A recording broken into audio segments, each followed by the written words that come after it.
Talvez você já tenha visto um anel de ferro no dedo mínimo da mão direita de algum engenheiro canadense. Pequeno, simples, mas com uma história que atravessa tragédias, poesias e um juramento silencioso à responsabilidade. Hoje vamos falar da história do Anel de Ferro dos Engenheiros do Canadá. Uma história que começou exatamente há 100 anos, em 1925. Não sai daí.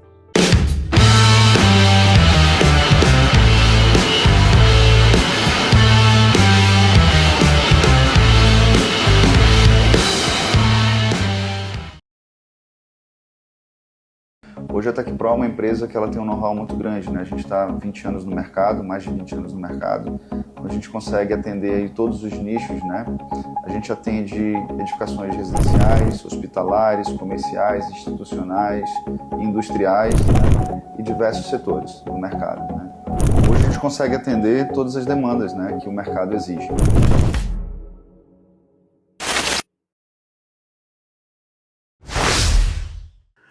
O início do século XX foi uma era de audácia técnica. O mundo queria pontes mais longas, prédios mais altos, ferrovias mais rápidas, e os engenheiros e engenheiras eram demandados para fazer frente a essas necessidades de progresso. Mas junto com o progresso vieram tragédias e a percepção de que o erro de um engenheiro podia custar vidas. O Canadá, que é o cenário da história de hoje, vivia um momento de orgulho e pressa. Mas a pressa na engenharia pode custar caro. Nos primeiros 20 anos do século XX, aconteceram pelo menos 5 grandes tragédias envolvendo engenharia. O deslizamento de rocha em Frank, em Alberta, em 1903, com quase 70 mortos. O colapso da Ponte de Quebec, em 1907, com 75 mortos. O deslizamento de argila sensível, argila rápida, em Notre-Dame-de-la-Salette, em Quebec, em 1908, com dezenas de mortos. A avalanche ferroviária na Canadian Pacific Railway, em Roger Pass, na Colômbia Britânica, no ano de 1910, com 58 mortos. E o segundo colapso da Ponte de Quebec durante o içamento do vão central, em 1916, com 13 mortos. Esses eventos, especialmente os colapsos da Ponte de Quebec, moldaram a consciência profissional dos engenheiros canadenses. As tragédias não foram apenas manchetes de jornal, foram feridas profundas. Foram esses desastres que criaram o clima moral e técnico daqueles dias. As pontes caíram, mas deixaram debaixo dos escombros uma lição. A engenharia precisava de um novo alicerce, o da ética. Na Primeira Guerra Mundial, o Canadá, que ainda fazia parte do Império Britânico, enviou mais de 600 mil soldados e perdeu mais de 60 mil vidas. O país se industrializou às pressas e seus engenheiros tiveram um papel crucial na construção de ferrovias, na construção de pontes e na produção de armamentos. Mas a mesma engenharia que impulsionou a vitória revelou também o poder destrutivo da técnica sem ética. Quando a guerra terminou, o Canadá emergiu com um novo senso de responsabilidade moral. E foi nesse clima de luto, orgulho e reflexão que nasceu o ideal do chamado Ritual da Vocação do Engenheiro e do Anel de Ferro dos Engenheiros Canadenses. O trauma nacional da Primeira Guerra Mundial influenciou o espírito desse ritual. A guerra recém terminara, o país ainda chorava seus mortos e os engenheiros também carregavam esse luto silencioso. O luto por suas próprias falhas ou do uso dos seus conhecimentos e talentos para causar mortes. Entre o luto coletivo e o desejo de reconstrução, a engenharia canadense buscava não apenas erguer pontes, mas também reerguer a confiança na própria profissão. Na Faculdade de Engenharia da Universidade de Toronto, o professor Herbert Edward Terrick Houghton era conhecido pela sobriedade e pela preocupação com a ética. Ele achava que para formar engenheiros não bastava a formação técnica, era preciso formar caráter. O professor Houghton acreditava que era preciso algo que lembrasse o engenheiro do seu dever moral. Pensou em uma cerimônia, uma coisa que impactasse o espírito dos novos engenheiros. Então, Em 1922, ele enviou uma carta para Joseph Rudyard Kipling, pedindo ajuda para criar um texto simbólico. Kipling era o autor de O Livro da Selva e havia recebido o Prêmio Nobel de Literatura em 1907.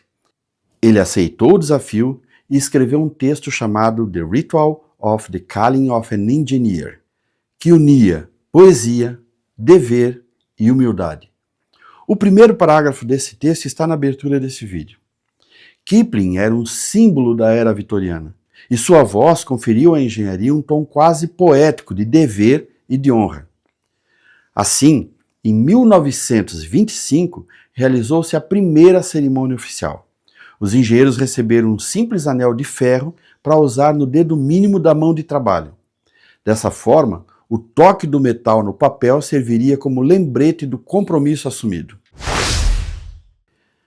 Aqui eu peço a sua atenção para algumas informações importantes contra os mitos dessa história.